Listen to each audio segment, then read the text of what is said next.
first one to drop out. They don't want to let everybody else down. They haven't got the lack of self-pride. You lot better start working for each other. You better start switching on and thinking about what you're here to do. This Commando course was designed to make you people dig out blind when you think you've got nothing left in you. You are going to find the spirit to carry on with that by the time you pass these Commando tests, if you pass them. Is that clear? Yes, yes, Sergeant! Get out, falling 3 ranks. So near to gaining their berets, those who are left don't want future recruits to be spared the beastings and thrashings, fearing it would devalue their own achievement. We've had so many thrashings I can't remember, okay? You can only make it so easy for somebody to get through training. I mean, what do they want? They want a troop sergeant to come along and tuck us in bed every night. What a fucking pisser. We're not here to, you know, to prance around and fucking... We're here to train to kill people if necessary, and to go into, you know, situations of a worst possible scenario. I mean, you've got to have that toughness, you know, pounded into you if necessary. And if you don't have it, then you don't belong here. I don't think we get thrashed just for the sake of getting thrashed. I think that was all done in the early days. I think now it's just all...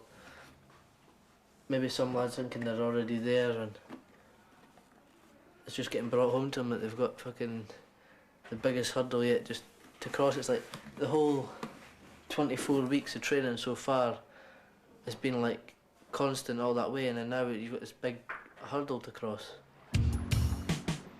The hurdle the recruits still have to cross is the famous 30-miler.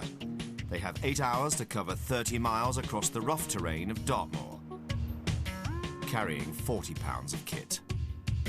For those of you that are harbouring injuries and those of you that are harbouring illnesses, you may well feel you need to tell us at checkpoints that you don't think you can crack on. Think twice before you do, okay? You try and tell us that you've had enough, and we tell you you haven't, and then you complete it subsequently. It doesn't say an awful lot for your personal determination, does it? Keep yourself motivated, keep yourself going. Keep yourself drinking, keep eating. Because before you know it, you just start withering away. And you'll stop checking each other off, and before you know it, someone beside you is going to go down and you won't even notice it.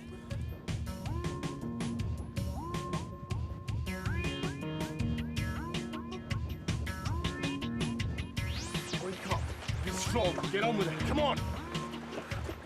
Maybe 1 or 2 of them might have been harbouring thoughts of, I don't think I can do this, and they'll push it, and they'll go to the absolute limit, because we've told them that when you're the first one to go, then everybody else won't feel so bad and they'll follow. So they'll keep on going.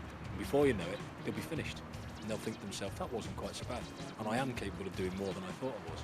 And they'll learn a hell of a lot about themselves. Well on! Well on, mate. That's number 1! That is the hardest fucking thing I've ever done in my life. You don't know what a fucking relief it is to finish it. They were like shit. Is that Manley's, yeah?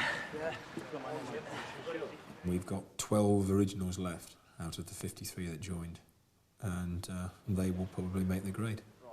And they are all good lads. Down, fold it over like a shirt and tuck it away. Some people might say, well, we want 16 left, or we want 24 left. You're right, we do. But can't guarantee that all those 24 will be as good as the 12 that's left. 771 troop, stand, act, easy. Stand easy. In week 15, I told you that combat is an adversarial activity. The province of chance, fear, friction, uncertainty, and death. And those, as I told you then, are your terms of reference. Over the last 3 weeks during this course, you have been on an alcohol ban. You've been on an alcohol ban for good reason. You have clearly earned the right to a beer or 2 this evening. Do not go stupid. This Green Beret, £13 from Louis Bernard, if that's where you choose to shop, is the ticket to the party, the membership badge. It's an outward sign a mark of your commitment, determination, stamina and professionalism. Gentlemen, very well done indeed.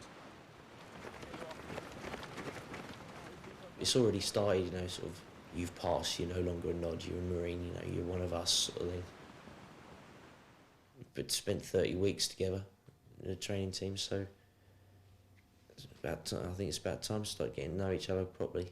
All these sort of operations that we tend to miss out on, it is frustrating. It would take something like the Falklands War to make us popular again. It's apparently like after the Falklands War, everyone wanted to join up. And now we've got hardly anybody wanting to join up. You know, and nobody wants to spend money on us. The government doesn't want to spend money on us.